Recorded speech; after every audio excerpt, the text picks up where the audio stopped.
Bienvenidos a Relatos del Más Allá. Me encantaría saber desde dónde nos escuchan, dejen sus comentarios, los leo con atención. Y ahora, sin más, prepárense para adentrarse en cada relato. Que los disfruten. El rancho que te guarda. Solo voy a relatar los hechos tal y como ocurrieron, sin buscarle sentido, porque aquel fin de semana me dejó una certeza simple: hay lugares donde la lógica se vuelve adorno. Fue en 2019, en un puente de octubre. Daniela y yo salimos de Monterrey con la idea de dormir en el monte, comer sencillo y volver el lunes. Un compañero me pasó un número y juró que era un rancho tranquilo, con cabañas para rentar. Llamé desde la oficina, contestó un hombre que habló poco, dio el precio y colgó. La carretera se fue cerrando en curvas. Subimos entre pinos y neblina baja. De pronto apareció el letrero pintado a mano: Rancho La Cuchilla. Una reja, terracería, y al fondo una casa grande con techo de lámina. A un lado había dos cabañas, más atrás, pegada a una loma, otra cabaña aislada. Nos recibió don Eusebio, flaco, canoso, botas con polvo, manos cuarteadas. Cobró en efectivo, nos dio una llave atada a un pedazo de cuero y señaló con la barbilla la cabaña del fondo. Antes de irse dijo, como quien avisa que el agua sale fría: si oyen cosas, no salgan. La cabaña tenía una sola pieza: cama, mesa, dos sillas, estufa de gas, repisa con vasos, y un baño al final con una puerta que raspaba el piso. Olía a pino y a humedad de lugar cerrado, un olor limpio pero antiguo. En el porche había un círculo de piedras claras, como para fogata. Dejamos mochilas, calentamos frijoles y comimos pan. Apagamos la luz temprano. La noche era callada y el crujido de la madera parecía ajeno, como si alguien caminara dentro de las tablas. Me desperté una vez por un golpe seco en el techo, corto, sin eco. Me incorporé y esperé otro, contando despacio. No hubo nada, solo un perro ladrando lejos y el viento moviendo ramas. Al amanecer, el rancho se veía menos raro: un gallinero vacío, un corral con alambres flojos, y una noria cubierta con una tapa de madera vieja. Don Eusebio barrió hojas junto a la casa principal y, sin alzar la vista, dijo que podíamos caminar hacia un arroyo, pero que evitáramos la loma detrás de nuestra cabaña. Antes de bajar al pueblo busqué las llaves del coche. Las recordaba sobre la mesa, junto al mapa impreso. El mapa estaba, mi cartera también, pero las llaves no. Revisé bolsillos, mochila, baño, el piso bajo la cama. Daniela ayudó sin hablar, la paciencia se le iba endureciendo en la cara.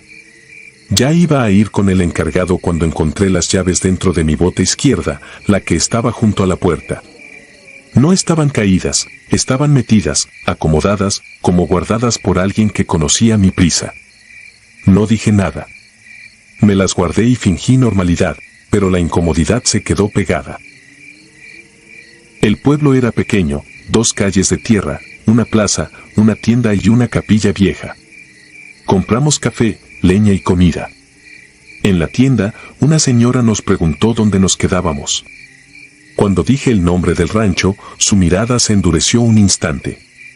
Nomás no anden por la loma cuando ya está oscuro, soltó, sin sonrisa, como si repitiera un aviso aprendido. Pagamos y nos fuimos con el estómago apretado, no por la frase, sino por la naturalidad. De regreso, ya por la tarde, Daniela se bañó y yo acomodé la leña. Escuché pasos afuera, lentos, sobre tierra, como de alguien que arrastra el talón. Me asomé por la ventana del porche, no vi a nadie. El patio estaba vacío. Me quedé mirando más de lo normal, esperando un animal o una rama moviéndose. Nada. Cuando Daniela salió del baño me vio en la ventana y no preguntó, su cara decía lo mismo que la mía. En la noche el frío apretó. Estábamos acostados cuando empezaron a sonar piedritas contra la pared, una aquí, otra allá, espaciadas, como si alguien probara nuestra atención. No era un árbol golpeando porque venían de lados distintos. Daniela me apretó la mano. Nos quedamos inmóviles. El sonido paró de golpe y el silencio que quedó fue peor, como si la oscuridad estuviera de pie junto a la puerta, esperando un movimiento. Al despertar, Daniela buscó su cadena de plata. La había dejado sobre la mesa, ya no estaba. Revisamos cobijas, piso, baño, maleta, su bolsa. No era algo fácil de perder. Ahí la idea de las llaves en la bota dejó de ser casualidad. Daniela se quedó pálida, mirando el suelo, como si midiera distancias. Aún así decidimos caminar hacia el arroyo. Quedarse encerrados hacía que la cabeza inventara más. El sendero empezó claro y luego se metió entre árboles bajos. El suelo estaba lleno de hojas secas que tronaban al pisar. Caminamos unos 40 minutos hasta oír agua. El arroyo era estrecho, con piedras lisas y charcos claros. Nos sentamos en una piedra grande. Saqué mi cámara compacta, vieja pero confiable, y tomé fotos del agua, del cielo entre ramas, de Daniela junto a las piedras. Luego dejé la cámara a mi lado para abrir una botella y comer pan. Fue cosa de un minuto. Cuando extendí la mano, la cámara ya no estaba. Miré alrededor, revisé entre hojas, levanté piedras, metí la mano en la orilla del agua. Nada. Daniela se paró sin pensarlo. Yo también. No vi a nadie, pero sentí una certeza rara. No era que alguien nos mirara, era que algo decidía que podíamos conservar. Regresamos rápido, sin hablar, y en el camino empecé a escuchar un crujido extra, un paso que no era de nosotros.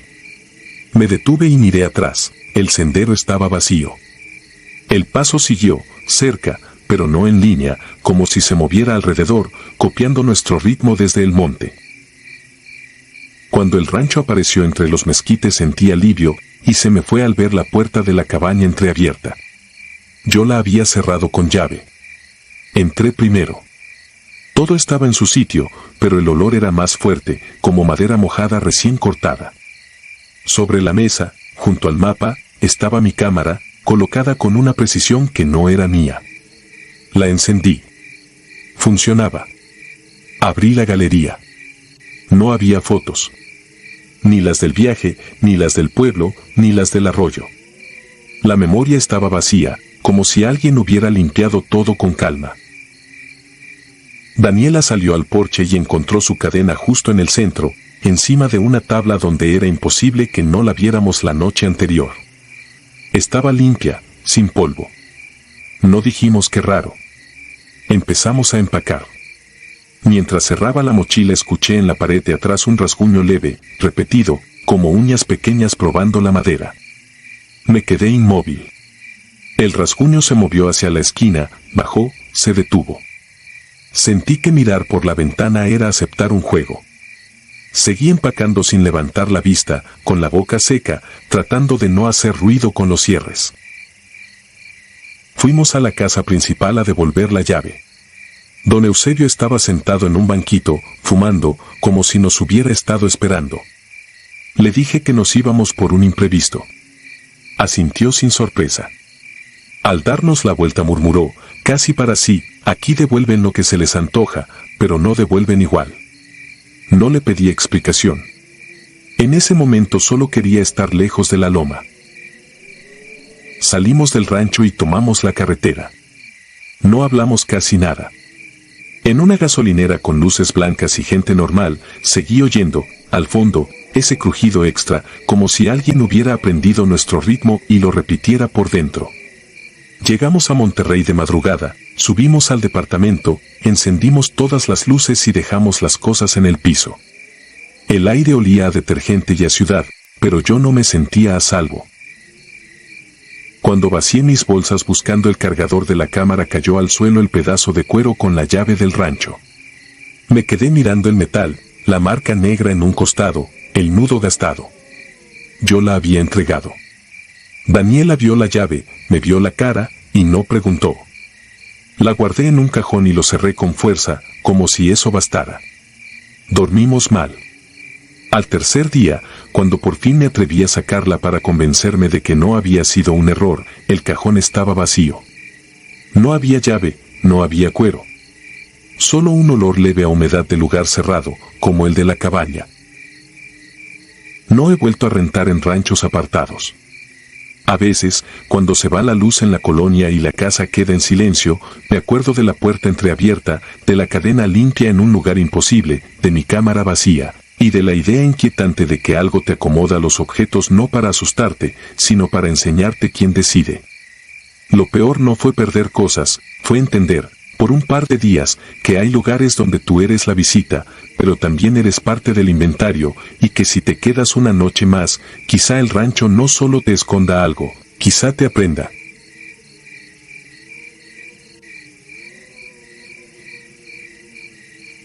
Molino sin viento. A fines de febrero de 2022 yo traía la cabeza llena de rutas y nombres borrados del mapa. No era por reto ni por cazar nada, era por ver con mis ojos cómo se quedan las cosas cuando ya no hay manos que las cuiden, y porque en el norte de Jalisco, pegado a la sierra, hay ranchos viejos que la gente menciona bajito y luego cambia el tema, como si el simple nombre jalara mala suerte. Mi primo Emilio aceptó ir conmigo. Él es topógrafo, conoce brechas y linderos con una calma que da envidia. Yo llevo años leyendo sobre caminos de arrieros y puntos de agua, así que armamos una salida sencilla, un día de ida y vuelta. El sitio lo escuché en una tienda, de boca de un maestro jubilado. Antes ahí juntaban reses para llevarlas a feria, luego hubo pleito por tierras, y lo dejaron. Solo agregó una frase que se me quedó clavada: de noche se oye el molino, aunque ya no corre agua. Le decían Rancho La Culebra. No sale en mapas recientes, pero sí en un plano agrario viejo que pude fotografiar. Salimos de madrugada en una camioneta confiable, agua, comida, botiquín, cuerda, cascos, lámparas, baterías, cámara, GPS y 2 radios. Nada raro, solo lo necesario para no depender de nadie. La brecha nos fue mordiendo con piedra suelta. Dejamos la camioneta junto a un mezquite y marcamos el punto. A pie, seguimos el cauce de un arroyo casi seco, porque encierra el agua, aunque sea poca, siempre pasa por sitios humanos. Las primeras señales fueron comunes: alambre caído, un poste viejo, un corral de piedra medio vencido. Luego el sendero se perdió y tocó caminar a ojo, guiándonos por un cerro con forma de diente, tal como nos dijeron. 2 horas después vimos la casa grande, baja, de adobe cuarteado, con un portal largo mirando al valle. A un lado estaba el molino, de acequia, paletas de madera y un eje que cruza hacia una caseta chica. La acequia estaba seca, agrietada, llena de hojas. Y aún así, al acercarnos, el eje tenía un brillo raro, como metal recién rozado. El silencio fue lo primero que no encajó. Faltaban aves, faltaban insectos. El aire olía a humedad vieja, a madera mojada, como si el sitio guardara sombra aún con el sol encima. Emilio se agachó cerca de la acequia y me señaló huellas de bota, marcadas en tierra blanda, 2 o 3 pasos, luego nada, como si el suelo cambiara de golpe. Allí pensé en gente real, y eso me inquietó más que cualquier cuento. Entramos sin forzar nada porque la puerta colgaba de un clavo. Adentro había un cuarto principal, cocina con fogón y, al fondo, una bodega. No quedaban muebles útiles, solo restos, costales rotos, una silla coja, un espejo sin marco.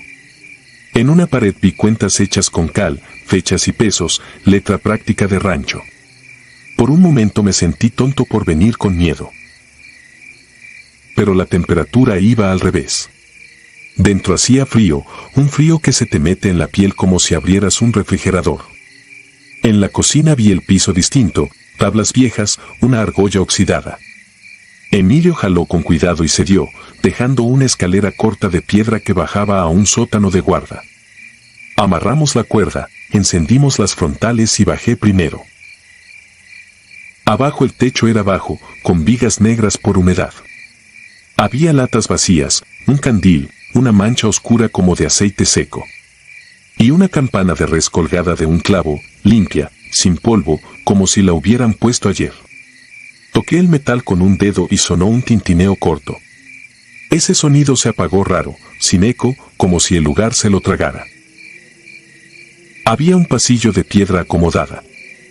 A pocos metros encontramos una puerta de madera cerrada con candado viejo. Emilio iluminó el piso, marcas de arrastre que iban hacia esa puerta, frescas, con tierra aún suelta. No abrimos. Intentamos subir. En ese momento empezó el molino.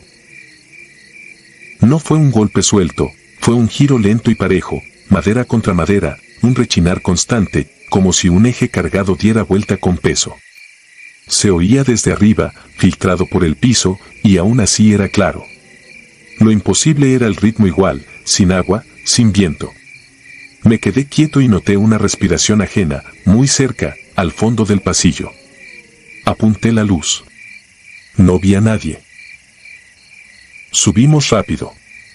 En la cocina el rechinar estaba más fuerte. Salimos al patio y lo vimos, las paletas giraban despacio, como empujadas por una mano invisible, y cada vuelta daba un quejido. Me agaché en la acequia, no había gota. Metí la mano entre piedras, solo polvo. Aún así seguía. Emilio me tomó del brazo para que mirara hacia el monte. Entre arbustos había una res flaca, sin marca visible, mirándonos fija. Lo raro era su quietud, no mugía, no masticaba. Cuando el molino se quejó más fuerte, la res dio un paso, lento, sin apartar la vista. Sentí una alarma vieja del cuerpo, esa que no argumenta, solo ordena. Empezamos a retroceder hacia la brecha, sin correr. Entonces oímos golpes dentro de la casa, en la bodega del fondo, golpes medidos en madera, como si alguien clavara algo con paciencia. El molino siguió, la res caminó en paralelo, manteniendo distancia, y yo entendí que nos estaban sacando sin mostrarse. Cuando llegamos al arroyo, el aire se volvió ligero, como si saliéramos de un cuarto cerrado. Miré atrás, la res ya no estaba.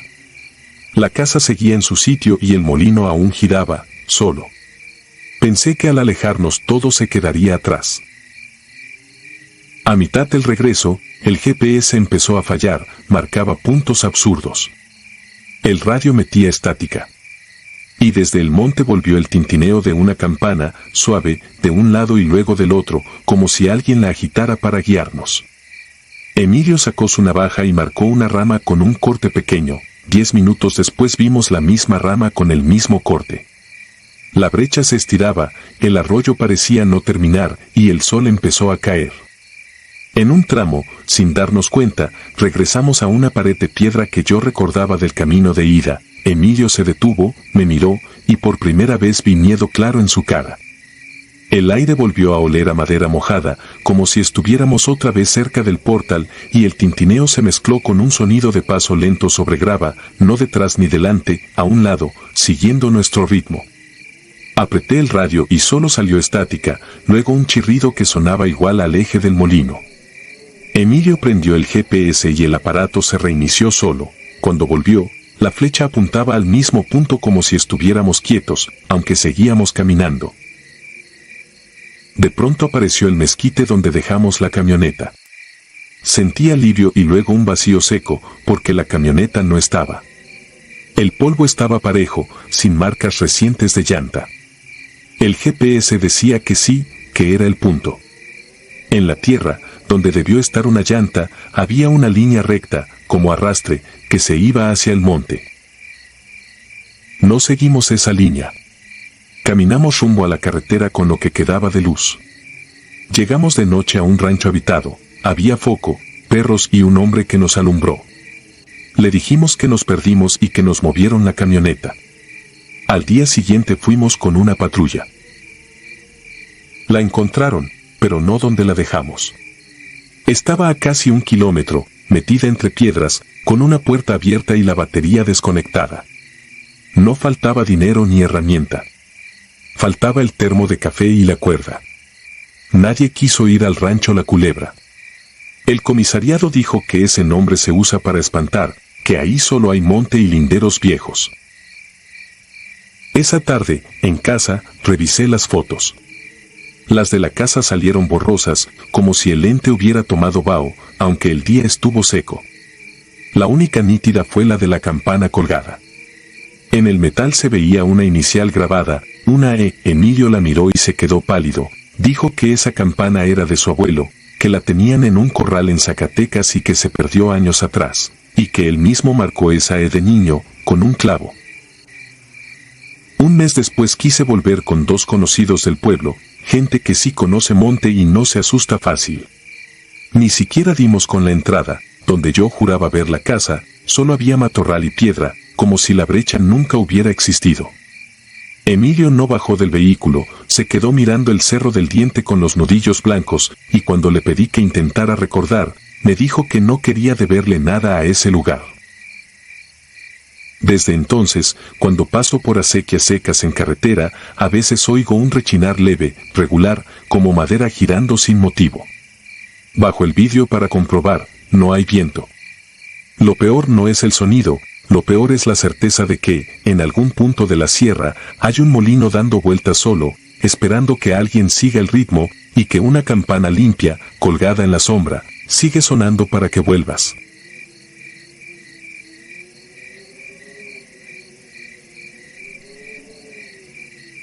El Porche que escribe. En 2019 yo tenía 35 años y acepté cuidar un rancho al que todos en el municipio llamaban La Noria. Está en el semidesierto de Zacatecas, a 1 hora de la carretera por Brecha. No era mío. Pertenecía a una familia de Saltillo que solo aparecía 2 veces al año para revisar el aljibe y dejarme costales de alimento. El resto del tiempo, yo solo. En el pueblo lo evitaban y lo llamaban rancho maldito, pero yo lo tomé por superstición.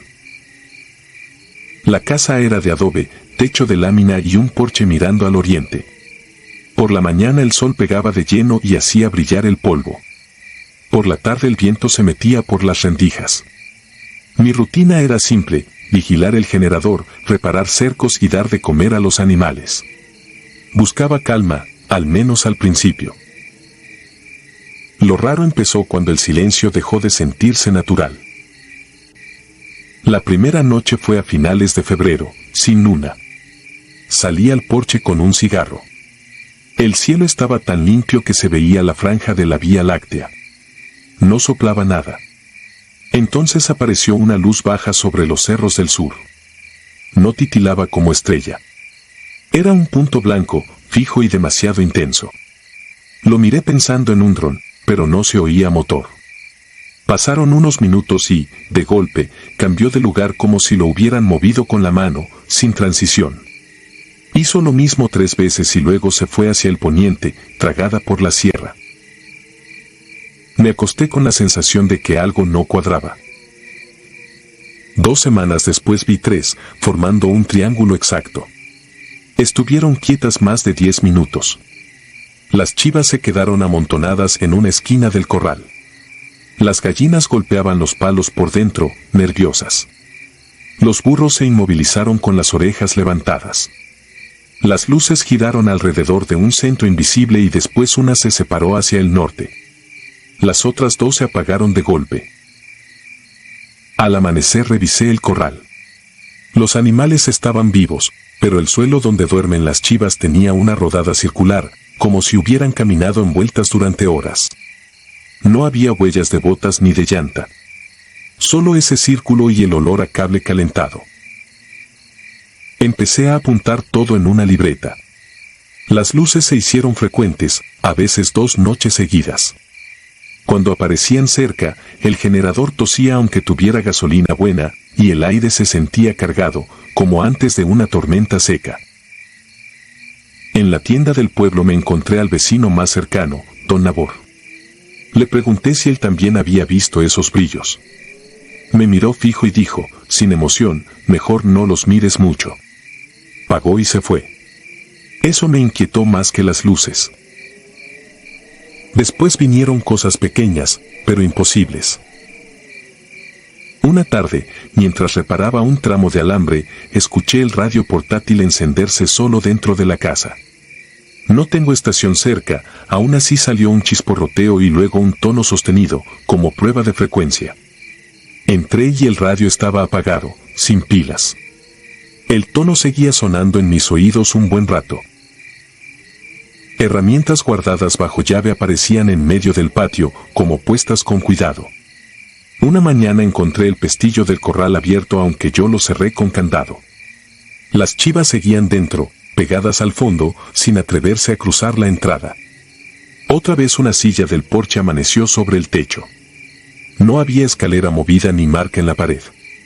En el rancho todo deja señal, eso era lo imposible, que no hubiera señal.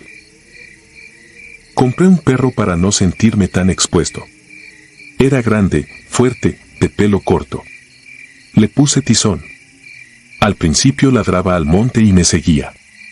Luego cambió. Con el sol bajando, se escondía bajo la mesa y ya no lo sacaba ni la comida. Si lo forzaba a salir, se pegaba a mis piernas temblando y corría de vuelta a la casa como si hubiera visto fuego.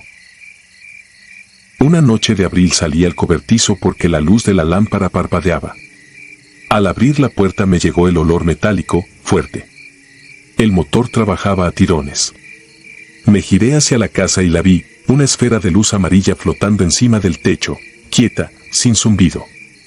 No era un reflejo. Aplastaba el aire. Las chivas chocaban contra la cerca intentando salir. Tizón lloraba en la puerta, incapaz de cruzarla.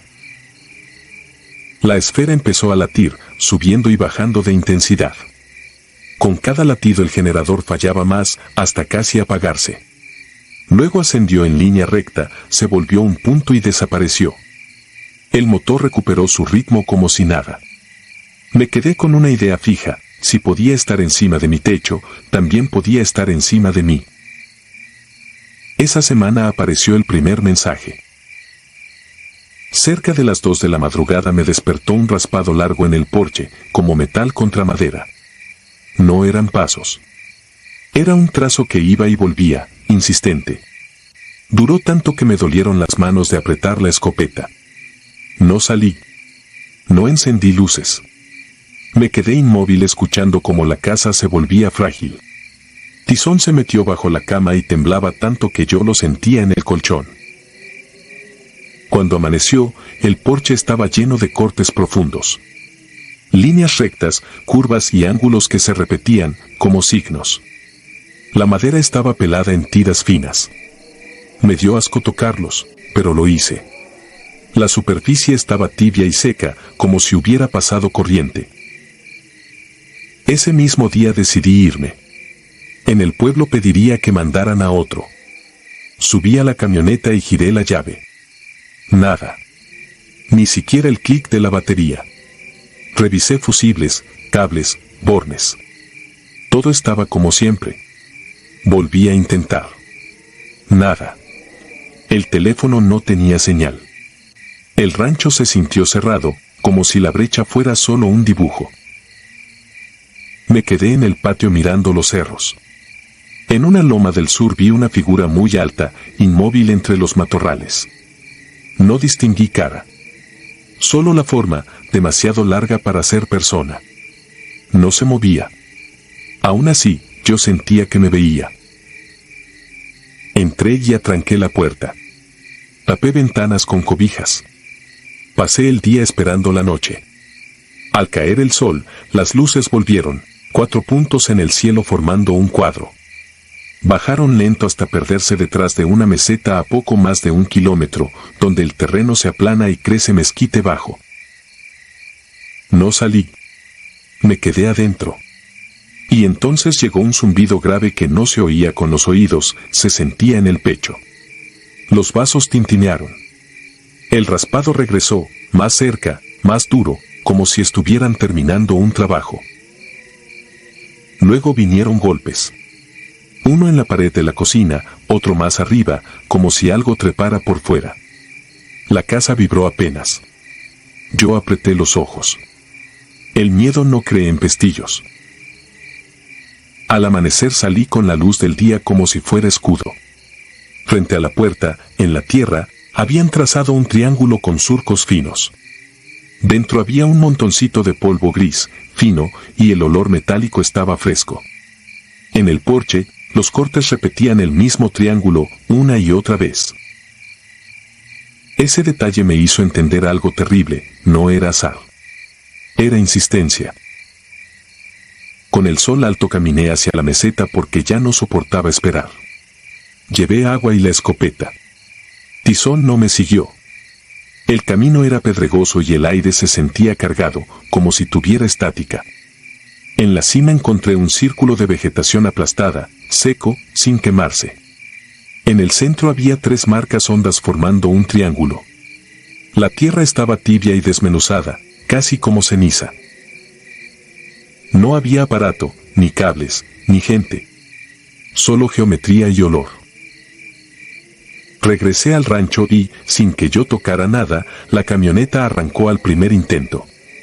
Sonó limpia, como si hubiera estado perfecta todo el tiempo. Metí lo poco que tenía en una mochila, cargué al perro a la fuerza y me fui por la brecha sin mirar atrás. En el espejo vi el porche hacerse pequeño y, por un instante, me pareció que la sombra bajo el techo era más grande de lo que debía, como si algo estuviera pegado a la casa, esperando que yo dejara de moverme. Meses después soñé con esos triángulos como si fueran una dirección. Me despertaba sudando y con el olor metálico en la nariz, aunque mi ventana diera a una calle. Una madrugada encontré en la puerta de mi departamento 3 rayas nuevas, paralelas, profundas, justo a la altura de la cerradura. No era intento de robo. Era otra vez esa manera de escribir sin dejar huellas alrededor. No volví. Nunca denuncié nada. ¿A quién le iba a contar que el cielo bajó a marcar la tierra y que el porche amaneció escrito? Pero a veces, cuando se va la luz de golpe en mi casa y el aire huele a cable caliente, me vuelve aquella presión en el pecho. Entonces cierro las cortinas, apago el teléfono y me quedo quieto, esperando que no empiece el raspado en la madera.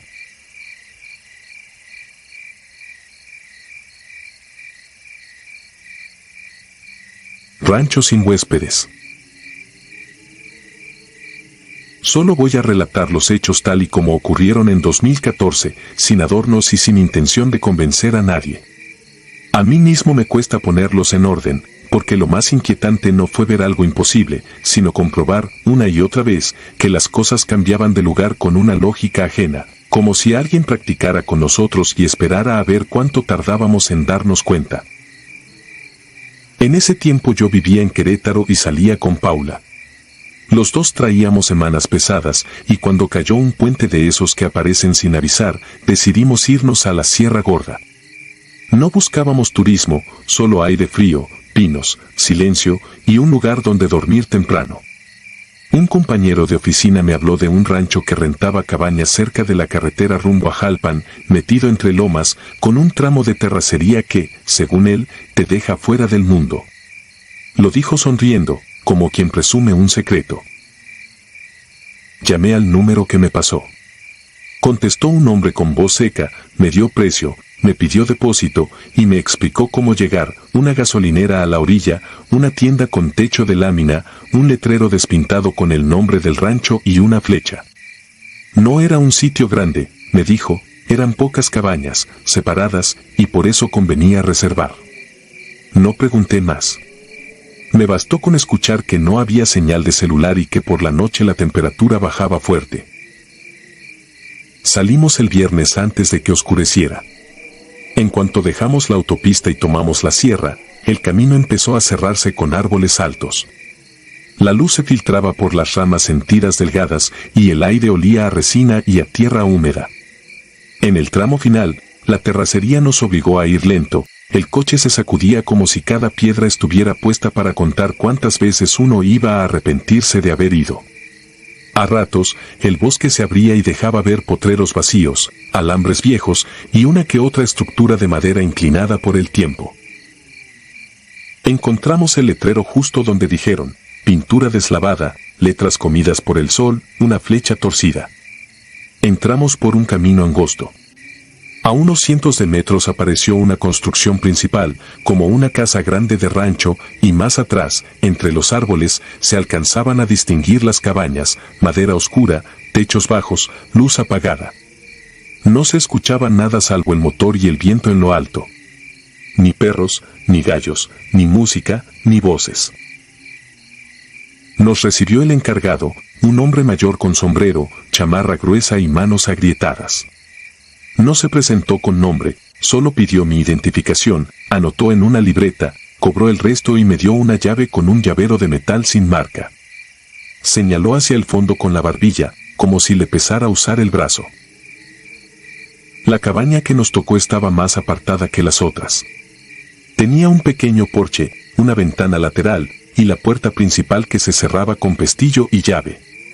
Por dentro era sencilla, una cama matrimonial, 2 sillones gastados, una mesa baja, una cocineta mínima y una chimenea de piedra que olía a ceniza vieja aunque estuviera limpia. Todo estaba ordenado, pero el aire tenía ese olor a madera guardada y humedad que no se va aunque limpies. Dejamos las maletas, encendimos la chimenea con leña que ya estaba apilada y cenamos algo rápido. La primera noche fue tranquila, tan tranquila que el silencio parecía un sonido propio, uno se quedaba escuchándolo. A la mañana siguiente, mientras Paula preparaba café, yo busqué las llaves del coche para ir al pueblo por pan. Las había dejado, estaba seguro, sobre la mesa junto a mi cartera y el teléfono. La cartera y el teléfono estaban ahí, las llaves no. Revisé bolsillos, mochila, la chamarra colgada, el baño, la cocina, el piso bajo los sillones.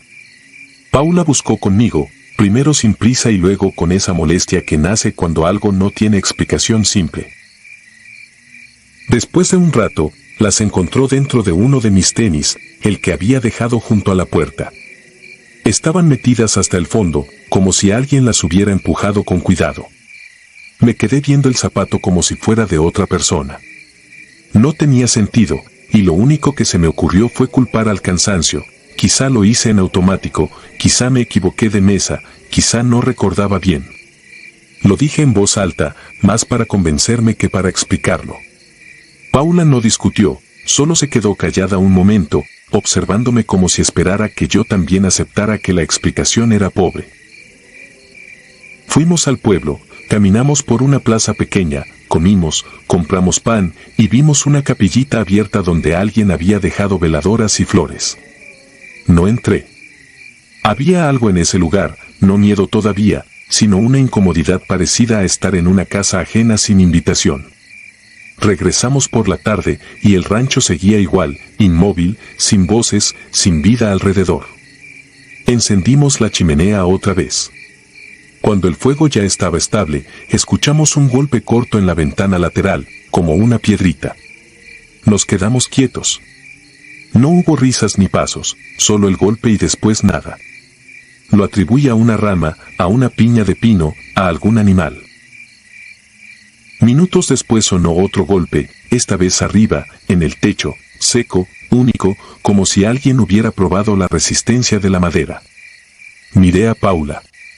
Ella miró el techo, luego la puerta, luego la ventana. No dijo nada. La noche siguió, pero la calma ya no era la misma, era una calma vigilada. Antes de dormir, Paula se quitó unos aretes pequeños de plata y los dejó, según ella, sobre la mesa de noche. Al rato me dijo que le faltaba uno. Buscamos en la cama, en el piso, en el baño, en la ropa. Era diminuto, era fácil perderlo. Aún así, el hecho de que ya hubiéramos perdido unas llaves de forma absurda nos dejó un sabor extraño. Nos acostamos con la chimenea casi apagada. En algún punto de la madrugada me desperté sin razón clara, con la sensación de que en la habitación había alguien más. No escuché nada concreto, solo percibí un cambio en el aire, como cuando se abre una puerta en otra parte de la casa y uno lo intuye. Me quedé inmóvil, esperando un sonido. Lo único que oí fue el crujido natural de la madera y mi propia respiración.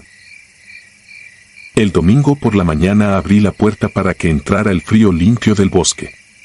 En el tapete de entrada, centrado como si lo hubieran puesto con intención, estaba el arete de Paula, brillante, sin tierra, sin pelusa, sin señal de haber rodado. La noche anterior habíamos revisado ese mismo tapete con una lámpara del celular. Lo habíamos pisado.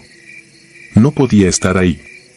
Paula lo tomó sin decir palabra y se lo guardó.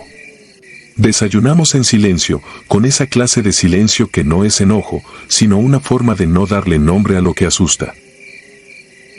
Decidimos caminar por un sendero que, según el encargado, llevaba a un mirador natural.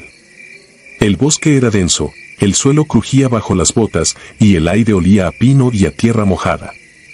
Al principio el camino estaba claro, luego se volvió una serie de marcas dudosas entre árboles. A los 40 minutos me empezó una sensación persistente, como si nuestros pasos tuvieran compañía, pero a destiempo. Me detenía, volteaba, y no veía a nadie. Paula caminaba a mi lado sin hablar, de vez en cuando también giraba la cabeza, como si no quisiera admitir que notaba lo mismo. Llegamos a un claro pequeño, con una roca grande donde nos sentamos a tomar agua. Saqué mi cámara compacta, la usaba para todo porque no me gustaba depender del teléfono. La dejé a mi lado, sobre la roca, mientras abría la botella. Hablamos un par de minutos de cualquier cosa, intentando normalizar el paseo. Cuando estiré la mano para tomar la cámara, no estaba. No es una forma de decir, no es que no la viera. No estaba. El lugar donde la dejé estaba limpio. Buscamos alrededor, bajo hojas, entre las piedras, en mi mochila, en el suelo. Era un objeto grande comparado con un arete. No pudo desaparecer sin que lo notáramos. En ese instante, por primera vez, sentí miedo real, pero no ese miedo de película, fue un miedo frío y práctico, el miedo de entender que algo te supera y que no sirve discutir con la lógica. Paula dijo una sola cosa, apenas audible, y fue lo único parecido a una orden en todo el fin de semana: vámonos. Empezamos a regresar a paso rápido. La sensación de pasos ajenos volvió, ahora más cercana, como si nos midieran la prisa. En una curva del sendero vi movimiento entre unos matorrales, algo bajo y veloz, color tierra, imposible de describir bien porque fue cuestión de un instante. Giré la cabeza para fijar la vista y no había nada. Paula apretó el paso sin mirarme. Cuando por fin divisamos las cabañas, sentí un alivio inmediato, como si el cuerpo reconociera un territorio conocido, aunque fuera el mismo rancho. Ese alivio duró poco. La puerta de nuestra cabaña estaba entreabierta. Yo recordaba haber cerrado con llave. Lo recordaba porque el pestillo hacía un sonido particular. Entramos despacio. Todo parecía en orden: maletas, ropa, comida. No había señales de que alguien hubiera revuelto nada. Aún así, el aire se sentía distinto, como si la habitación hubiera sido usada por alguien más y luego devuelta a su sitio. Fuimos directo al buró, a la mesa, a los sillones, buscando la cámara como quien busca un testigo. No estaba. Nos miramos y, sin discutirlo, empezamos a empacar. Era temprano todavía, pero ninguno quería quedarse una noche más. Cuando entré al área de la cama para recoger un libro, vi la cámara sobre el buró, perfectamente colocada, alineada con el borde, como un objeto exhibido. Me quedé parado un segundo, con una mezcla de rabia y alivio. La tomé. Estaba fría, más fría de lo normal para un aparato que había estado supuestamente dentro. La encendí. Funcionaba. Abrí la galería. Las fotos del viaje, las del camino, las del pueblo, las del bosque, todo había desaparecido. La tarjeta estaba vacía, como si la hubieran formateado. Revisé varias veces, cambié menús, intenté recuperar algo.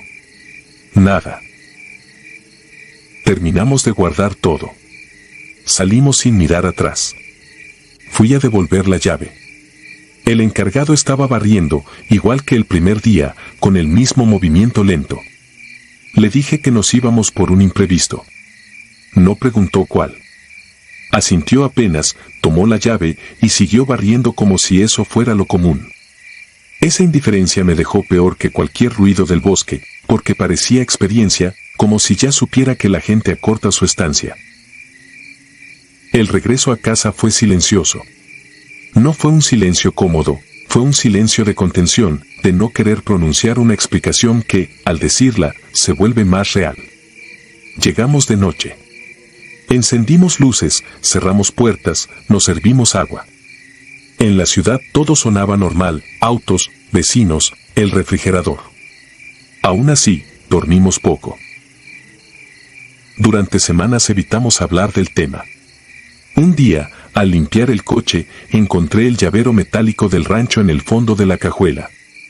No era posible, yo lo había entregado. Lo tuve en la mano un rato, sintiendo el peso mínimo de algo que no debería estar conmigo. Quise tirarlo, pero no lo hice. Lo guardé en un cajón, como quien guarda una prueba por si algún día necesita convencerse de que no imaginó todo. Hasta hoy no tengo una explicación. No digo que fuera magia ni criaturas ni nada de eso, porque no me sirve nombrarlo. Solo sé lo que vi, llaves en un tenis, un arete aparecido donde era imposible, una cámara borrada y devuelta con cuidado, una puerta abierta después de haberla cerrado, y un encargado que actuó como si nada, como si el rancho no tuviera huella de quienes lo visitan. A veces, cuando la noche se queda quieta y la casa está en calma, me acuerdo del bosque y de esa sensación de estar siendo observado sin que haya ojos a la vista. Y me pregunto, con una certeza que me incomoda, ¿qué habría pasado si nos quedábamos una noche más, cuando ya era evidente que el lugar sabía que estábamos ahí?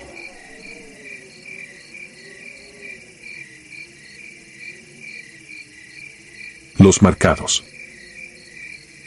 Me llamo Tomás Alarcón y escribo esto porque las noches ya no me dejan dormir. Vivo en la ciudad de Oaxaca, pero nací en un caserío llamado San Miguel de los Encinos, escondido entre los pinos de la Sierra Mixteca. Allí, en el verano de 1965, ocurrió algo tan extraño que el pueblo terminó borrado de los mapas. No hay actas, no hay fotografías, solo quedan los recuerdos que me persiguen cuando la madera del ropero cruje y el viento pasa enumerando nombres olvidados. San Miguel era apenas una calle terrosa, 20 casas de adobe, un arroyo claro y una capilla de campanas pesadas. De día se oía el chillido de las chicharras, de noche solo el murmullo de los alisos. Sobrevivíamos con maíz y frijol, y creíamos que la peor enfermedad era una torcedura de espalda durante la cosecha. Éramos pobres, sí, pero nada parecía amenazar nuestra rutina simple hasta que la fiesta del patrón cubrió la plaza con pólvora, polvo y música de violín. 3 días después del festejo, el carpintero Julián amaneció con un resfriado leve. Tosía como si tuviera polvo en el pecho y se quejaba de un frío particular en la nuca. Al atardecer su esposa descubrió en esa zona un círculo negro, perfecto, del tamaño de una moneda. Intentó limpiarlo con alcohol, después con agua bendita, pero la mancha seguía lisa y opaca. Al amanecer siguiente Julián ya no estaba. La cama conservaba el hueco de su cuerpo, la sopa sobre el fogón seguía tibia y la puerta continuaba atrancada desde dentro. Los vecinos supusimos un viaje repentino, quizá un asunto con contrabandistas de madera. Sin embargo, al 4.º día cayó enfermo el sacristán. Presentó la misma tos, la misma fiebre pequeña y el mismo anillo oscuro en la nuca. Montamos guardia turnándonos con lámparas de petróleo. A la 4ª noche la cama apareció vacía y las ventanas selladas por dentro. Las huellas terminaban antes de empezar. Fue entonces cuando el pánico se coló en cada gallinero y en cada respiración. Las desapariciones se multiplicaron. Primero fueron casos aislados, pronto fueron familias enteras que estornudaban un día y al tercero se evaporaban. El herrero, los mellizos de la maestra rural, la anciana del molino. Siempre precedía un resfriado improbable y la marca como un eclipse de tinta. Buscamos en barrancos, registramos cuevas y hasta abrimos tumbas viejas, pero no hallamos cuerpos ni ropas ni sangre. Solo encontramos, en las madrugadas, voces que el viento traía desde el filo del monte. Voces apagadas que pronunciaban nuestros nombres uno por uno.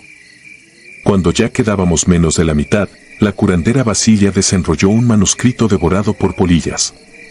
Hablaba de Tlatocayotl, devorador de hálitos, un dios primigenio a quien los antiguos mixtecos alimentaban con sacrificios.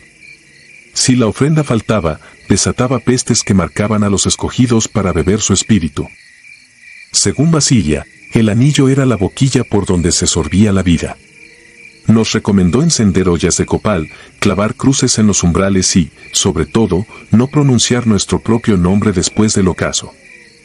Aquella tarde el aire cargó un olor dulzón, como maíz fermentado. Los perros del pueblo se escondieron bajo los hornos de leña y aullaron sin levantar el hocico. Recuerdo haber visto un enjambre de luciérnagas negras formando remolinos encima del cementerio, y el párroco, con la sotana pegada de sudor, gritaba oraciones que se ahogaban antes de llegar a mis oídos. Corrí a casa y vi que mi madre empacaba lo poco que teníamos. Quiso huir, pero el anillo oscuro apareció también en su cuello. Al ver su mirada vacía entendí que ya nos habíamos quedado sin caminos de escape. Obedecimos por terror, no por fe. Degollamos gallinas y vertimos la sangre en los maizales, pero las desapariciones continuaron. La noche que perdimos al maestro de música entendí que nada de lo humano bastaba. Al regresar de aquella búsqueda infructuosa vi, bajo la luz difusa de un candil, que un aro oscuro comenzaba a delinearse en mi propia nuca. Sentí como el frío de la tinta se extendía por la columna como una telaraña helada. Basilia me confinó en la sacristía derruida. Rodeó el catre con un círculo de sal, colocó 4 velas y una piedra de obsidiana grabada con espirales. Dijo que, si llegaba la hora, debía presionar aquella piedra contra la marca, como taponando un pozo. Aseguró que el dios necesitaba un pasaje abierto para arrastrar mi aliento y que el mineral podía romper la succión, aunque quizá a costa de mi carne o de la poca cordura que me restaba. Pasé la primera noche sin parpadear, escuchando como el viento lamía las tejas. A la medianoche la llama de las velas se volvió verdosa y las sombras proyectaron figuras que no coincidían con mis gestos. Sentía tirones en la nuca, como si alguien atara allí un hilo y lo tensara desde afuera. El zumbido subía de tono y en él distinguí voces, todas conocidas, todas muertas. Repetían mi nombre con un murmullo húmedo. La segunda noche fue peor. El aro ardía y supuraba un líquido oscuro, la sal se agrietó y los insectos huían de la estancia como si presintieran humo invisible. Cuando la última vela se extinguió, un frío brutal ocupó el aire. Vi cómo se abría una fisura en la pared de adobe, más que un agujero era un túnel hecho solo de negrura. Del otro lado flotaban los desaparecidos, petrificados en un silencio que dolía. Sentí que algo me tiraba hacia ese vacío. Me arrodillé, clavé los dedos en la piedra de obsidiana y la presioné contra la marca. El dolor fue insoportable, como si arrancara la piel con brasas, pero el túnel vibró y los rostros del interior se deshicieron en granos de ceniza. Entonces escuché un bramido que no cabía en garganta humana, un eco que partió las vigas y apagó los gallos del amanecer. Aguanté hasta que la fisura colapsó sobre sí misma. No recuerdo cuánto tiempo permanecí en cuclillas con el pecho incendiado. Cuando el dolor cedió, me di cuenta de que parte de mi cabello se había vuelto blanco y que la piedra ahora estaba caliente como vísceras recién expuestas. El cuarto hedía a ozono y a tierra mojada, como después de un rayo. Me atreví a tocar la pared, donde estuvo la fisura quedó una huella vidriosa, parecida al fondo de una botella rota. Desperté a la luz gris del alba. La sal estaba derretida y la obsidiana, rota en 2. La marca había quedado como una quemadura antigua. Afuera, el pueblo era un cascarón vacío, puertas abiertas, ollas humeantes, gallinas sueltas, pero ni un solo habitante. Encontré a Basilia desplomada sobre el atrio, el códice abierto bajo su mano rígida. Comprendí que su vida había servido como moneda para cerrar la grieta. Tomé el códice y caminé montaña abajo sin atreverme a mirar atrás. A mediodía, cuando crucé el río, el rumor del agua pareció decir mi nombre, débil, como un eco que se rompe. No regresé jamás. Con el tiempo San Miguel de los Encinos desapareció de los censos. Dicen que ahora solo quedan ruinas cubiertas de musgo que gotean agua oscura incluso en la sequía. Han pasado 60 inviernos.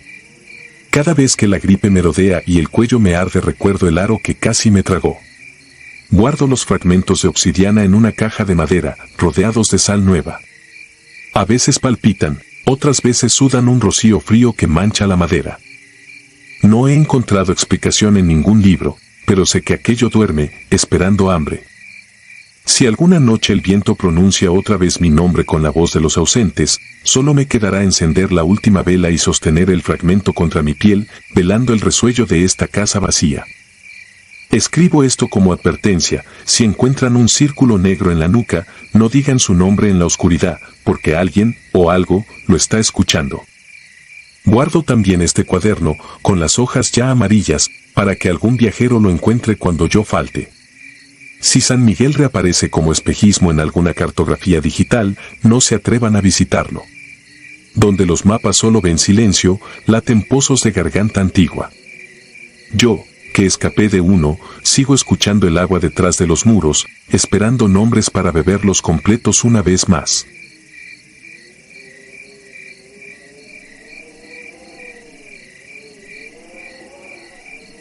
Colas de medianoche. Me llamo Manuel Reyes y llevo 16 años intentando convencerme de que aquella madrugada de 1999 fue una alucinación provocada por la fatiga y la soledad del campo. Nunca he logrado dormir de corrido desde entonces. Aún hoy, cuando una rama golpea la lámina del techo o un perro ladra lejos, el recuerdo me amarra la garganta y me obliga a encender todas las luces. Contar lo ocurrido no es catarsis, es advertencia. Porque si alguna vez viajan a Santa Luz, el caserío montañoso del norte de Puebla donde nací, tal vez noten que casi nadie conserva gatos, y los pocos que hay duermen encerrados bajo llave en cuartos sin ventanas. Santa Luz era, en 1999, un puñado de casas de adobe desperdigadas sobre un valle estrecho. Las laderas estaban cubiertas de maguey y milpa, y el único camino de terracería se volvía barro cuando llovía. Éramos 100 y pico de almas, casi todos parientes. Mis padres cultivaban frijol y criaban gallinas. Yo, con 20 años, les ayudaba y de vez en cuando trabajaba de peón en ranchos vecinos. La rutina era monótona, pero el silencio del campo me hacía sentir dueño de algo inmenso. Sin embargo, aquella paz se quebró la tarde en que apareció la forastera. Volvía yo del potrero, cansado y polvoriento, cuando la vi avanzar cojeando por la vereda. Era una mujer muy anciana, envuelta en un rebozo gris que apenas dejaba ver un rostro ceniciento, lleno de arrugas profundas como grietas secas. En el brazo cargaba una cesta tapada con manta. Me saludó con un murmullo y destapó el canasto. Dentro se revolvían varios gatitos recién destetados, de ojos aún velados y pelaje moteado. Dijo que su gata había parido demasiados y buscaba hogares para ellos, que los regalaba, porque el pueblo le había mostrado hospitalidad. No recordaba haberla visto antes, pero eligiendo un gesto de buena vecindad tomé un cachorrillo pardo con manchas blancas en la cara y las patas. El animal empezó a ronronear tan pronto mis dedos rodearon su pequeño cuerpo. Extrañado por su mansedumbre, acepté la ofrenda. La anciana sonreía con una serenidad perturbadora. Pregunté de qué rancho venía. Respondió, sin mirarme, de más allá de los cerros. Luego siguió su camino hacia el centro, la cesta brincando como si dentro latiera algo grande. Llevé al gatito a mi jacal, una habitación amplia levantada junto al granero de mis padres, y le acomodé un cajón con paja. Le puse leche en una tapa de jarro y un pedazo de tortilla remojada. Mientras él comía, pensé en un nombre. Decidí llamarlo Cuche, por la mancha que le cruzaba el lomo y lo hacía parecer cerdito. Esa noche cené café con tamal, cerré la puerta con tranca y me acosté, confiado. Cuche dormía enroscadito a un costado de mi petate, con la respiración leve de un cachorro satisfecho. No sé la hora exacta en que todo cambió.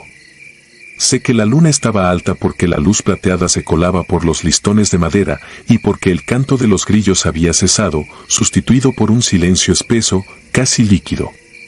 Entonces hubo un estampido, un trueno seco que hizo vibrar los cristales. Primero creí que alguien disparaba para espantar coyotes en el corral, luego comprendí que el estruendo había sonado dentro de mi cuarto. Me incorporé, confuso, y sentí un zarpazo ardiente en el tobillo. Una mandíbula afilada se clavó en mi piel y tiró con una fuerza desmedida. Grité, pataleé, logré encender la lámpara de petróleo y vi aquello. Frente a mí ya no había un menino de semanas sino un engendro de casi medio metro de largo. El pelaje se erizaba en clavos negros y del lomo nacían dos colas que se agitaban como látigos. Los ojos eran pozos de brasa líquida, la boca, una trampa de cuchillas. Las patas terminaban en garras que dejaban surcos en la tierra apisonada. Reconocí, pese al terror, la mancha sobre el lomo, era Cuche, solo que había crecido décadas en un par de horas y mutado en algo imposible. El hedor que despedía, una mezcla de carne podrida y humo, me nubló la vista. Saltó de nuevo, enganchando mi camisa con las arpas y lanzándome contra el muro. Sentí las tablas crujir. Cogí un azadón apoyado en una esquina y lo blandí. El filo chocó contra la criatura y rebotó como si hubiera golpeado piedra. El horror se tornó pánico puro. Comprendí que las herramientas de labranza no servirían. Logré empujarlo con una patada, derribé el banquito donde yacía la lámpara y el queroseno se derramó. Quise aprovechar la chispa, incendiarlo, pero una idea más lúcida me atravesó. En el cajón del buró guardaba una vieja pistola Star que mi abuelo había traído de la Revolución. La cargaba con 3 balas, solo para espantar víboras. Gateé hacia el mueble, las uñas del monstruo chasqueando sobre mí. Al palpar el metal frío sentí un hilo de esperanza. Giré y disparé sin apuntar. El estallido reventó mis oídos. El proyectil dio en el cuello peludo y un chillido agudo, casi humano, me taladró el pecho. El animal retrocedió tambaleante, pero no cayó. Una cola cercenada reptó sola sobre el suelo, retorciéndose como lombriz. Con el corazón tropezando en mi garganta, apreté 2 veces más el gatillo. La segunda bala partió un ojo, la tercera le abrió el vientre. El engendro emitió un rugido que me empapó de sangre caliente y, finalmente, se desplomó sobre la tierra. Temí que se levantara de nuevo, así que tomé una pala, arrastré el cadáver afuera y cavé bajo el huizache, iluminado apenas por la luna. Enterrarlo parecía la única forma de contención. El hedor era insoportable. Cuando la primera luz de amanecer pintó las nubes, el agujero estaba sellado. Eché cal viva, usada para el retrete, con la esperanza de frenar la podredumbre y regresé a lavarme las heridas. Tenía la pierna perforada y el hombro dislocado, pero estaba vivo. Más tarde, al colear hasta la cocina de mis padres, encontré a mi madre llorando. En la mesa había vendas ensangrentadas, mi padre se sostenía el antebrazo con un trapo. Me contaron que, durante la noche, un gato, regalado por una viejita, les había destrozado el gallinero y atacado al perro.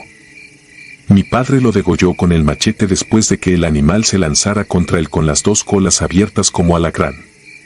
Cuando describieron su aspecto supe que era gemelo del que yo había enterrado. Aquella mañana el pueblo fue una romería de lamentos. Doña Merced, la tendera, narraba con voz temblorosa cómo su nieta había perdido 2 dedos por la mordida de su gatito. Y don Filemón aseguraba que en su casa la bestia había gruñido palabras en náhuatl antes de huir por la ventana. Casi cada familia poseía un ejemplar, todos provenientes de la misma anciana. Nos reunimos en la explanada, los hombres formamos cuadrillas, armados con escopetas, azadones y lámparas de aceite, y rastreamos cada calle, corral y troye. Encontramos 6 cadáveres, otros 2 animales escaparon hacia el monte, dejando huellas que parecían manos de niño. Los viejos hablaron de nahuales, de brujas que parían bestias como extensiones de su rencor. Recordaron historias de ganado despedazado y niños desaparecidos tras el paso de mujeres desconocidas. Se decidió quemar los cuerpos y rociar sal en los hoyos donde fueran enterrados. Por 3 noches seguidas montamos guardia. No volvimos a ver a la anciana, ni a los gatos sobrevivientes. Un curandero de Cuetzalan vino, bebió aguardiente, quemó copal y declaró el aire limpio, pero nadie volvió a sentirse seguro. Las cicatrices de mis heridas cerraron, aunque una punza con el frío de noviembre. Con el tiempo dejé Santa Luz, pero rara vez paso más de un mes sin soñar con el rechinar de aquellas garras. La pesadilla siempre termina igual, abro los ojos y el cuarto está a oscuras, salvo por 2 carbones que arden al pie de la cama, y alcanzo a oír el látigo gemelo de las colas golpeando el suelo. Despierto jadeando, invadido por el olor del queroseno que ya no uso. Han pasado 16 años y el pueblo continúa evitando a los gatos. Cuando regreso a visitar a mis padres, las noches siguen siendo demasiado silenciosas, nadie quiere disparar un arma que pueda atraer algo peor. A veces, al borde del camino, se alza un maullido extraño, grave, casi burlón, y todos fingimos no escucharlo. Pero cada quien aprieta con fuerza el crucifijo o la navaja que lleve en el bolsillo, como si supiéramos que la bruja aún ronda, más allá de los cerros, criando otros cachorros para sembrar su terror. Quizá mi relato parezca increíble. Crean lo que quieran. Yo solo pido que, si un día una anciana se acerca ofreciéndoles un regalo vivo envuelto en manta, piensen 2 veces antes de aceptar. A veces, aquello que ocupa las sombras no necesita invitación para entrar, basta con el cariño ingenuo de quien lo carga en brazos. Yo abracé a Kuche con ternura, y él respondió mostrándome cuán fácil puede quebrarse la realidad cuando la luna decide abrirnos la puerta del miedo. Desde entonces, cada vez que la noche se vuelve demasiado clara, recuerdo los ojos encendidos y las colas golpeando la tierra. Y, como entonces, vuelvo a sentir que nunca estamos realmente solos.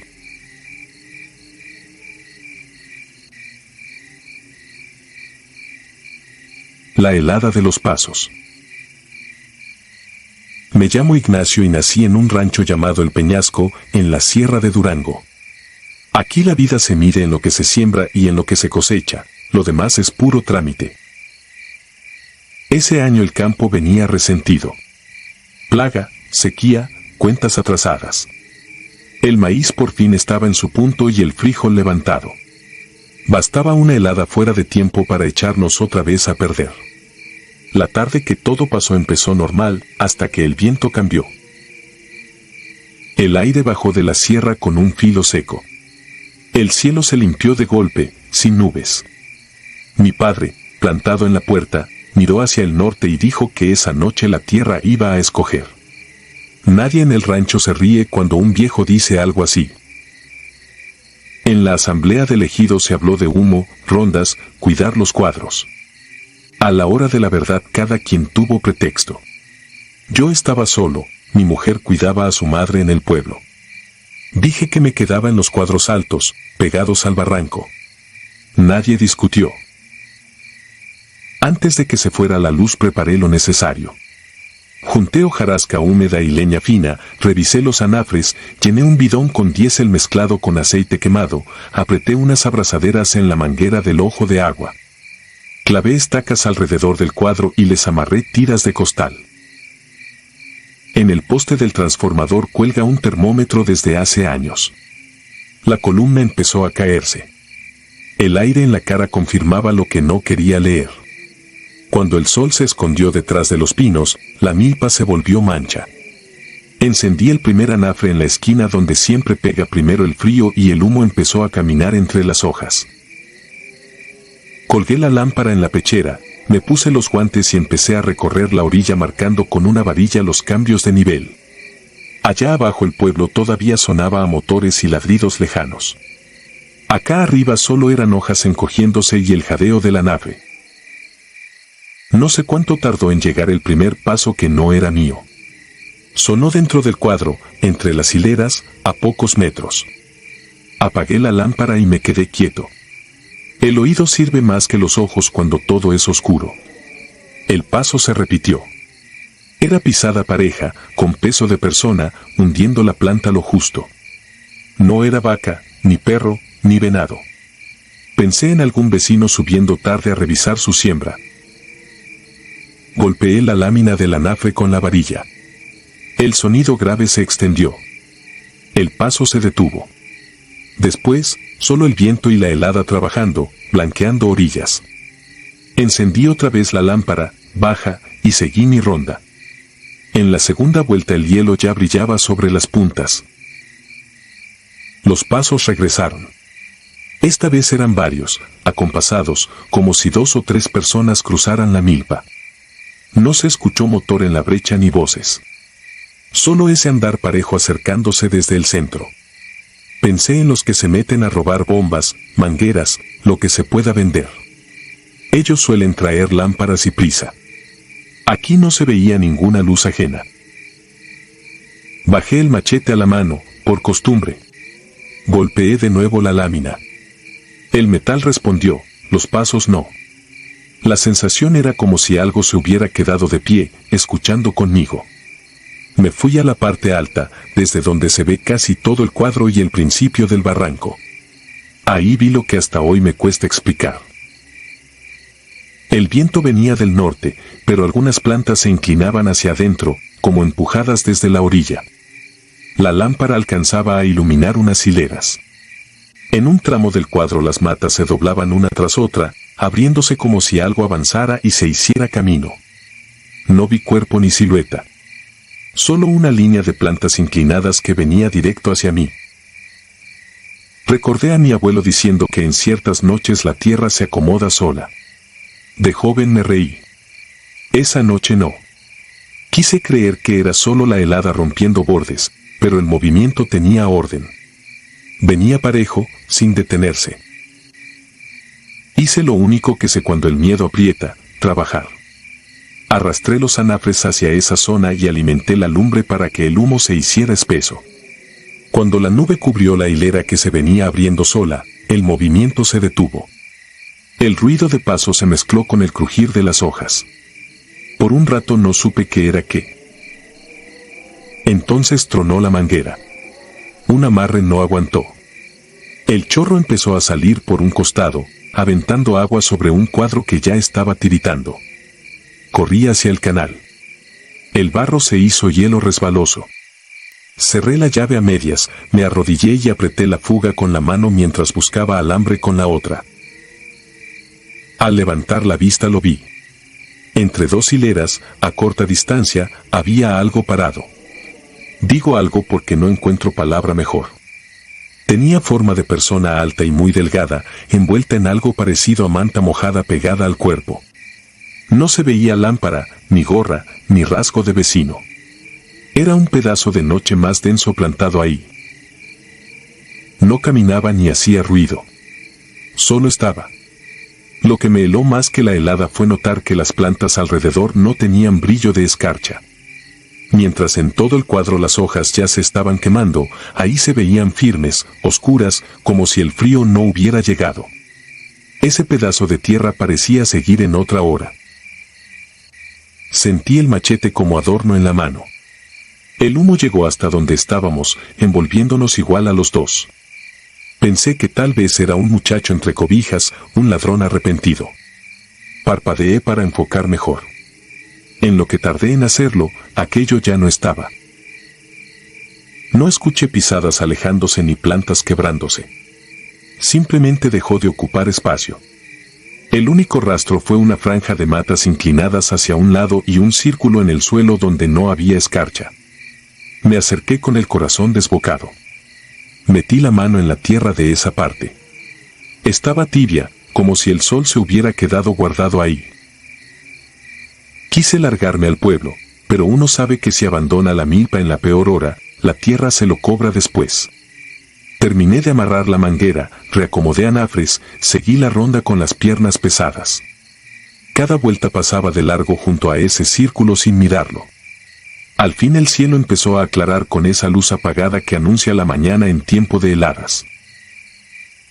Al amanecer llegaron el comisariado y dos vecinos a revisar el daño. Caminamos la milpa contando pérdidas con la mirada. Había puntas quemadas, hojas cafés, algunas plantas quebradas. Dolía, pero no era la desgracia completa. Solo hubo un tramo donde todo estaba entero, el pedazo donde había visto aquello. Las matas ahí estaban erguidas, cargadas de agua, ajenas al frío. Nadie comentó lo raro. Dijeron que hice buen humo, que el agua del ojo ayudó. Me dieron unas palmadas en el hombro. Yo asentí. No conté lo del círculo ni lo de la tierra tibia. Desde esa noche, cada vez que anuncian helada y me toca cuidar arriba, clavo una estaca en ese punto y le amarro una tira de manta limpia. No le pongo flores ni rezos. Solo la dejo ondear. Cuando en la ronda escucho pasos entre las matas, primero reviso que no sea ladrón ni animal.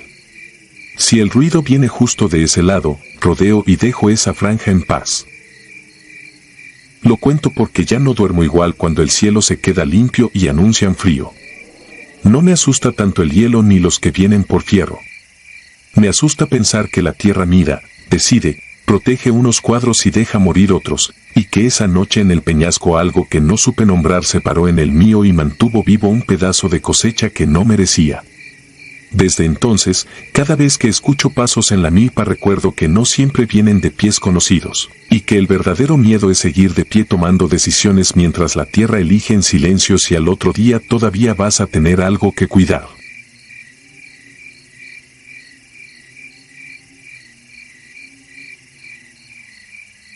El engendro de la sierra.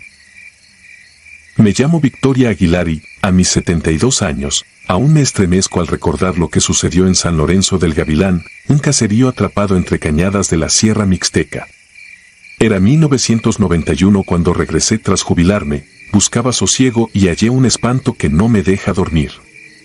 Mi casa colindaba con la de Marta Cruz, tejedora de rebozos y esposa de Julián, un arriero que pasaba semanas en los caminos. Llevaban media década rogando por un hijo. La infertilidad es una espina cruel en un lugar donde el linaje sostiene la tierra. Marta, sin embargo, mantenía la fe, cada madrugada subía hasta la capilla de San Miguel para suplicar, rodilla en polvo. En abril corrió la noticia de que estaba encinta. No hubo médico que lo certificara, bastaron los ojos de las parteras. El pueblo repicó campanas, milagro de la sierra, decían. Yo la abracé, pero sentí un filo de desconfianza. Su vientre creció demasiado rápido, su piel tomó un matiz cenizo. Nadie quiso verlo. Al 7º mes cayó sobre su techo una llovizna negra. Los copos se deshacían dejando un tufo a grasa quemada. Marta aseguraba que todo embarazo trae rarezas. El 16 de diciembre, con relámpagos sin trueno, dio a luz en su sala. Lo llamaron Mateo. Tenía los ojos verdes y no lloraba, observaba. Cuando fijó la vista en mí sentí que el corazón me pesaba. Creció con velocidad asombrosa. A los 6 meses se sostuvo de pie, a los 12 hablaba sin balbuceos, voz hueca, sentencias breves. En esa misma época los ciruelos detrás de su casa se marchitaron y el arroyo empezó a oler a hierro. Pregunté a Julián, me dijo que cada noche escuchaba pasos sobre las tejas aunque no hubiese viento. Marta adelgazaba, sus manos temblaban como ramas secas. La víspera de Todos los Santos, la campana del templo repicó sola. Al amanecer hallaron abierta la tumba del fundador del pueblo, dentro solo quedaban cenizas. Un rastro oscuro llevaba hasta la puerta de los Cruz. Nadie indagó más. Fui a verla. Marta me recibió con ojeras púrpura. Confesó que, mientras oraba meses atrás, escuchó una voz que le prometió maternidad a cambio de nada. Dijo que no era Dios, era algo que se negó a nombrar. Tras el parto, una segunda presencia, luminosa, según ella, exigía que reparara el error acabando con el niño. Se negó, y la luz juró hacerlo por su cuenta. Desde entonces no dormía, temía por el hijo y por su alma. 2 semanas después Julián desapareció. Su mula regresó sola. Hallaron su cuerpo en un barranco, reducido a carbón sin rastro de incendio. Lo velaron fuera del templo, Mateo no derramó lágrima. Desde ese día los gallos cantaban a medianoche y el aire apestaba a azufre cuando el niño pasaba. Marta empezó a dejarlo conmigo. El pequeño no jugaba, trazaba espirales en la tierra y rodeaba de hormigas que luego quemaba con un cerillo. Le pregunté qué significaban. Respondió, la puerta. Fue la única palabra que me dirigió en meses. En Navidad un temblor breve cuarteó las paredes y apareció la frase, ya es tiempo, escrita al revés en los cristales empañados de cada casa. Esa misma noche Marta tocó mi puerta. Me entregó un cuaderno y un relicario de San Benito, suplicó que cuidara de su hijo y huyó bajo la lluvia. Al alba la busqué, la vela negra que ardía sobre su mesa se había consumido sobre un charco de cera mezclada con sangre. Ella no estaba. Hubo intentos de apartarlo. El alcalde reunió a los hombres para llevar al muchacho al hospital regional, convencido de que una malformación mental explicaría la pesadumbre colectiva. Las radiografías mostraron huesos vacíos, como si el calcio se hubiera desvanecido. Aún así caminaba con soltura. Lo dejaron a 30 kilómetros, llegó antes que ellos, atravesando veredas que ni los cazadores más viejos conocerían. Desde entonces nadie intentó nada. Yo sufría pesadillas. Soñaba con una llanura rojiza donde decenas de mujeres se arrodillaban ofreciendo cunas ardientes. Al fondo, un feto grande como un becerro devoraba raíces con mandíbulas humanas. Despertaba empapada y hallaba escarcha negra en la cabecera. Consulté al párroco suplente, el titular enfermó de fiebre misteriosa, me instó a poner sal en las ventanas. A la mañana siguiente la sal se había fundido, dejando vetas verdes que olían a azogue. Mateo tomó la costumbre de silbar al atardecer. Era un canto disonante, formado por notas que se interrumpían bruscas, como si portaran aristas. Cada silbido apagaba un farol. Cuando el último farol de la calle principal se quebró, la noche quedó definitiva. Así vivimos meses, una fosca perpetua que confundía los relojes. El gallo mayor cantaba a las 3 de la tarde, las luciérnagas brillaban a media mañana y los calendarios se manchaban de hollín. Una anciana llamada Jacinta, la partera que asistió el parto, volvió de la capital con frascos de agua bendita. Planeaba rociar al chico durante la feria patronal, confiada en la multitud como escudo. Apenas destapó el primer frasco, el líquido se evaporó formando un anillo de vapor.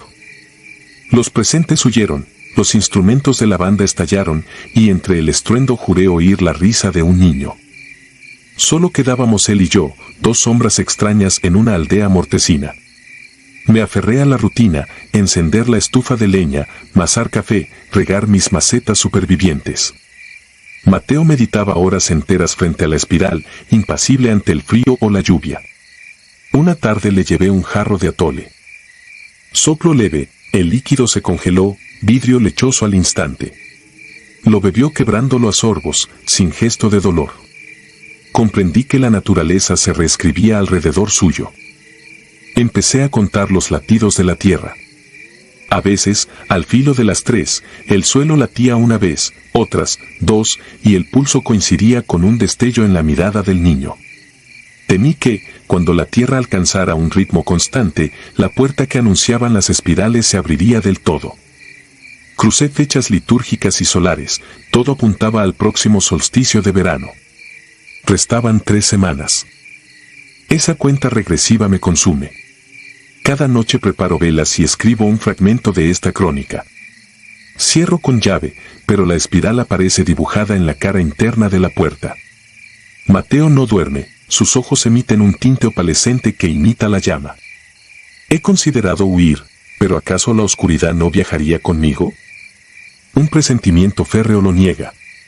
Si me marcho, la montaña entera temblará, y a falta de testigos nada impedirá que el umbral devore cuanto encuentre. Con el correr de los años yo encanecí, él no envejeció. Tiene hoy el aspecto de un quinceañero y la misma mirada pétrea. El pueblo se vació, cosechas muertas, animales con la carne vuelta del revés, epidemias sin nombre. Quienes pudieron huyeron, el resto yace bajo cruces anónimas. Cada equinoccio escucho la campana maldita. Al tercer tañido la tierra se agita y del barranco emerge un soplo caliente que huele a queroseno. Mateo sale al patio, dibuja la espiral y murmura en una lengua desconocida. La madera responde con crujidos como si algo invisible girara bajo el suelo. He leído el cuaderno de Marta, páginas plagadas de letanías tachadas y símbolos que sangran tinta marrón. La última línea dice, la hondura reclama. Comprendo que la criatura sigue viva por mi cobardía. ¿Cómo mata una maestra jubilada a un muchacho que la llama madrina? Esta noche el suelo respira. Se abre una grieta en el umbral con un resplandor carmesí. El niño está de pie frente a ella.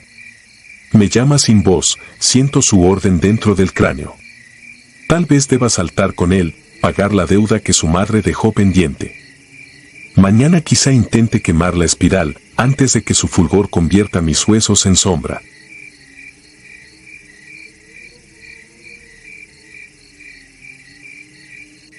La quebrada. Nunca conté esto porque temía parecer loco, pero sé que ya no me queda mucho tiempo y necesito dejar constancia de lo que pasó en Santa Teresa de las Lomas, Oaxaca, durante el verano de 1957. Tenía 13 años.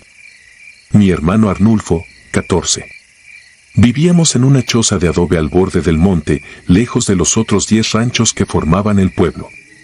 Nuestro mundo era el rebaño de 26 borregos que pastábamos cada amanecer. Padre nos dejaba en la cañada con la orden de volver antes de que el sol se escondiera, después bajaba al maizal. Arnulfo detestaba aquella rutina. Se acostaba bajo algún mezquite y me dejaba el trabajo. Santa Teresa quedaba entre dos cerros que se abrazaban como quijadas. En época de agua se formaba un riachuelo turbio lleno de renacuajos y sanguijuelas. Había una sola calle de tierra, una capilla sin campanario y un cementerio minúsculo donde las cruces se caían de viejas. La gente vivía de frijol, maguey y cabras. El cura venía cada 2 meses montado en mula, los médicos, nunca. Cuando caía la noche, cada familia cerraba la puerta con trancas porque se decía que las luces que andaban por el encinar no perdonaban a quien las miraba de frente. En los días buenos yo me sentía orgulloso del rebaño. Conocía el nombre de cada animal y distinguía su balido, pero también sabía de criaturas que imitaban la voz de los borregos para atraer pastores. Mi madrina, doña Petra, juraba haber visto sombras aladas sobrevolar los potreros después de la medianoche. Decía que no había que voltear si escuchabas un silbido hueco, porque ese sonido era la llamada de lo que vive entre las grietas de la sierra. Aquel julio la neblina tardó en irse. El tañido de las campanas anunciaba un novenario y sonaba entre los ocotes como un presagio ahogado. Padre nos pidió un manojo de hierbas amargas para una gallina enferma, así que me interné unos metros en la maleza. Cuando regresé faltaba la borrega Pinta, dócil como un cachorro. Conté 2 veces, 25. El hueco me heló el estómago. Arnulfo dormía. Lo sacudí y, sin reproches, empezamos la búsqueda. Primero junto al río seco, luego hacia el potrero de los Valdes, sin rastro. El canto de los búhos aún resonaba, el día se había ido demasiado rápido. Hallamos las primeras gotas de sangre en la vereda que lleva al manantial viejo. Más adelante aparecieron mechones de lana y trozos de pezuña astillada. Las señales nos guiaron hasta un claro dominado por un ahuehuete retorcido. En una rama, a casi 3 metros, colgaban los despojos de la borrega, vísceras y pellejo balanceándose como lámpara macabra. El viento llevaba el olor acre de hierro y mierda. Un coyote no sube un cadáver allí, un puma quizá, pero ni ellos dejan tan limpio el hueso. Las moscas verdes zumbaban como si cuchichearan. Fue entonces cuando oí un aleteo grave, profundo, como tablones batiendo el aire. Levanté la mirada. Adherida a la corteza estaba una figura negra, sin rasgos, apenas un bulto de hollín con 2 alas membranosas plegadas en la espalda. Donde se posaba la vista, si tenía ojos, las hojas parecían desteñirse. Lo que me aterró no fue solo su forma, sino la manera en que el bosque pareció inclinarse, como si los troncos obedecieran a un amo antiguo. Los pájaros callaron y el aire se espesó con un olor a flores podridas. Sentí cada latido demasiado fuerte, convencido de que aquel ser oía mi sangre. Quise rezar, pero las palabras se deshicieron en un gorgoteo. Comprendí que la fe aprendida no basta cuando uno se asoma al hueco donde se pudre la luz. Mientras perseguía la silueta que alzaba a Arnulfo, creí ver otros destellos cruzar entre los árboles, como murciélagos enormes. No sé si eran reales o un temblor en mi visión. Cada paso me rasgaba la piel, y aún así seguí, impulsado por algo que no era valor sino terror a quedarme solo. Al llegar al borde del cañón el viento me escupió tierra a la cara y el eco devolvió mi jadeo multiplicado, como si un coro burlón repitiera mi desesperación. Las rocas estaban calientes pese a la sombra, un calor que quemaba los huaraches. No vi caer a la criatura ni a su presa. Solo una ráfaga de polvo y un silencio absoluto, como si hubieran arrancado la página del sonido. Me quedé allí hasta que la tarde se volvió violeta, convencido de que, si aguardaba un poco más, Arnulfo aparecería. No volvió. Tampoco esa parte de mí que creía en los límites naturales del miedo. Volví a casa cubierto de lodo. Padre soltó el machete al verme solo. Entre sollozos le conté lo sucedido. Él apretó la mandíbula, me ató las muñecas con un mecate y me arrojó al corral vacío. Dijo que en la madrugada me enseñaría a decir verdad. Mamá lloraba, los perros aullaban hacia la oscuridad. No esperé el alba. Desaté el lazo con los dientes y escapé hacia las minas olvidadas. La luna pintaba de azul los guijarros. Cada ráfaga que bajaba de la quebrada traía el eco de aquel chillido. Creí ver sombras reptar en los nopales, quizás era mi culpa siguiéndome. Dormí bajo un puente ferroviario, vendí mi chamarra en la ciudad para comer y seguí el camino hasta Monterrey, donde nadie preguntaba orígenes. Me tragué la historia. Fui cargador, barrendero, operario. Cambié de nombre. Escribí 2 cartas anónimas a mamá pidiendo perdón. No obtuve respuesta.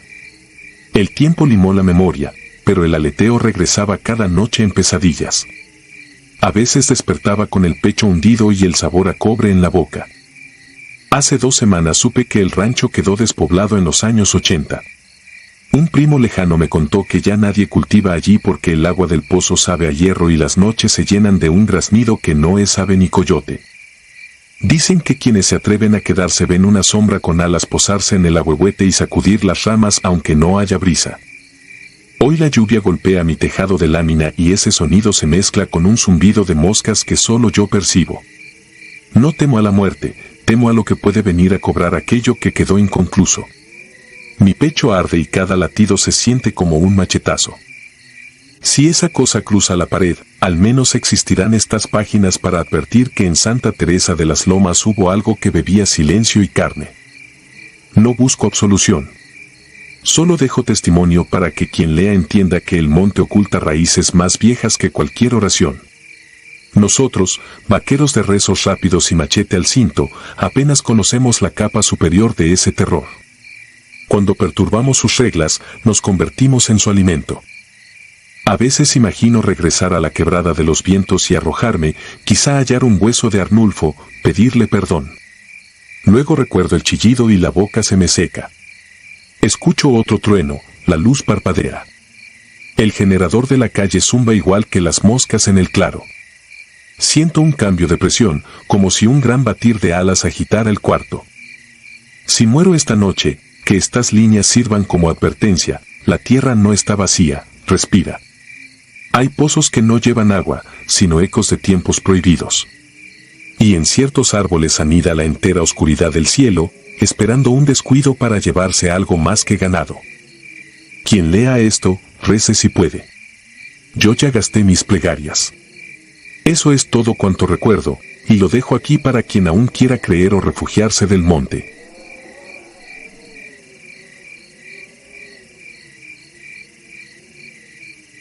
Si te gustaron estos relatos, regálanos tu like y déjanos tu comentario, y no olvides suscribirte al canal para que sigas recibiendo las notificaciones de los próximos relatos.